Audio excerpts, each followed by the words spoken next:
photographs have shown just how deep the damage is as parts of Africa are physically splitting apart. Scientists say that Africa is peeling apart into two parts that will eventually lead to the formation of a new ocean and give rise to a new continent. While the process will take millions of years to complete, this will split present-day Somalia and parts of Kenya, Ethiopia, and Tanzania from the rest of the continent. This radical change in Earth's landscape will come with many consequences, both positive and disruptive, and only time will tell if humans will be around by that time to witness the major changes it will cause. Today, let's explore what the world will look like after the Great Big Rift, millions of years into the future. Before we dive into this topic, don't forget to hit that subscribe button, like and share the video as it's the best way to help us grow as a channel. To grasp the formidable truth about this occurrence, first we need to understand how and why Africa is splitting in two. The phenomenon responsible for tearing apart the continent is called rifting. It is when a single tectonic plate rips apart into two or more tectonic plates, separated by divergent plate boundaries. This phenomenon can be dated at least 138 million years back, when South America and Africa were divided into different continents. If you look at the west coast of Africa and the east coast of South America, you'll notice they fit together like two jigsaw pieces, beautifully highlighting how these continents were once joined as one. For the last 30 million years, the Arabian Plate has been drifting away from Africa, a process that resulted in the creation of the Red Sea and the Gulf of Aden. Don't forget to like, Colossal share, and breakup of the comment. future is associated with the East African Rift System, a 56 kilometers or 35-mile long crack that emerged in Ethiopia's desert in 2005. It is one of the largest rifts in the world that stretches downward for thousands of kilometers through several countries in Africa, including Ethiopia, Kenya, the Democratic Republic of Congo, Uganda, Rwanda, Burundi, Zambia, Tanzania, Malawi, and Mozambique. This rift will set off the formation of the world's sixth ocean. Seismic data shows that the formation of the rift was triggered by similar tectonic processes that are taking place at the bottom of the ocean. The crack was discovered at the border of three tectonic plates, African Nubian, African Somali, and Arabian, that have already been separating for some time. Spanning over 3,000 kilometers, the East African Rift Valley lies from the Gulf of Aden in the north, towards Zimbabwe in the south. It divides the African plate into two parts, the Somali and Nubian plates.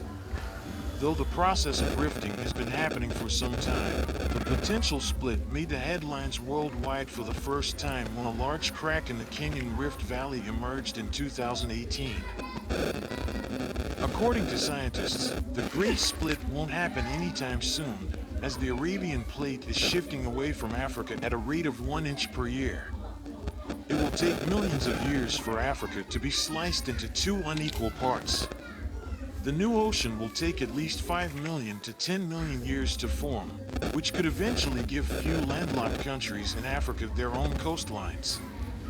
Now, assuming that millions of years down the line, nation-states will still exist in the form they do now, here's what we expect would happen.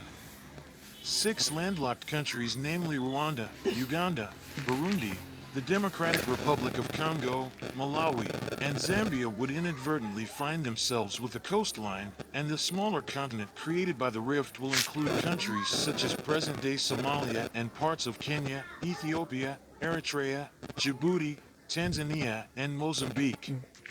But according to geologists, the smaller of the emergent continents may drift away from the rest of the continent. Depending on how the rift happens, there is the possibility of new nations forming, old nations merging, or completely breaking apart.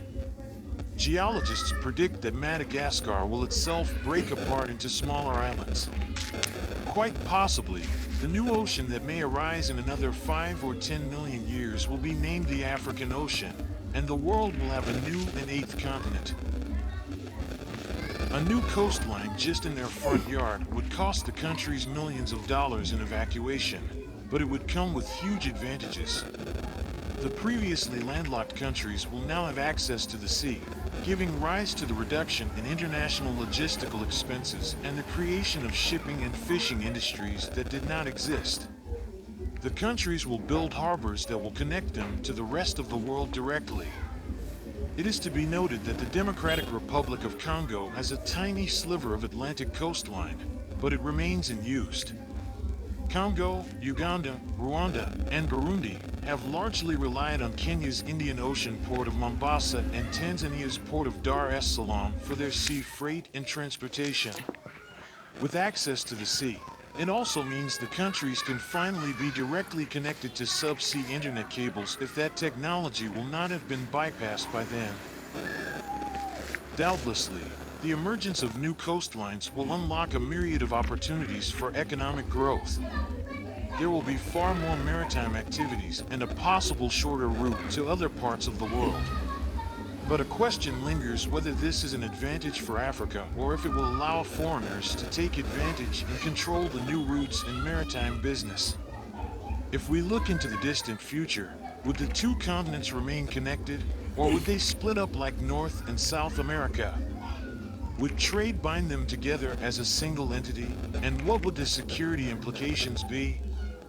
In addition, Africa is the most impacted region when it comes to displacement, with a larger number of countries affected than any other continent or region.